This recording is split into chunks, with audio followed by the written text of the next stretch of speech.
ரஞ்சித் அண்ணனை பற்றி சொல்லணுன்னா, நீ யாரா வேணா இரு, உனக்கு திறமை இருக்கா, உனக்கு வாய்ப்பு இருக்குது. அதுதான் எங்கள் ரஞ்சித் அண்ணா. ஸோ ரஞ்சித் அண்ணாவுக்கு பெரிய தேங்க்ஸ் சொல்லிடுறேன். மார்கழி மக்கள் இசை பற்றி சொல்லி ஆகணும். மார்கழி மாதத்தில் வந்து தெய்வீகமான இசை தான் கேட்கணும், பஜனை இசை தான் கேட்கணும் அப்படிலாம் சொல்லுவாங்க.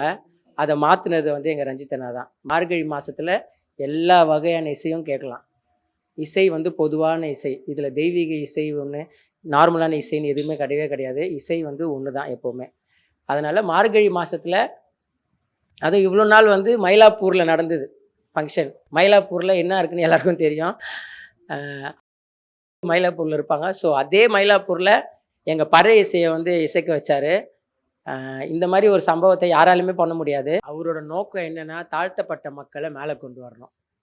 பாபா சாஹிப் ஐயா அம்பேத்கர் ஐயா அவர்களோட கொள்கை தான் ரஞ்சித் அண்ணனோட கொள்கை. அவர் வந்து தைரியமாக சொல்வார், நான் இப்படி தான் படம் எடுப்பேன், நான் வந்து என் சமுதாயத்தை, என் சமூகத்துக்காக தான் நான் படம் எடுக்க வந்தேன், நான் இப்படி தான் எடுப்பேன் அப்படின்னு சொல்லுவார். அவரோட படங்கள்லேயும் அந்த விஷயங்கள் கண்டிப்பாக இருக்கும்.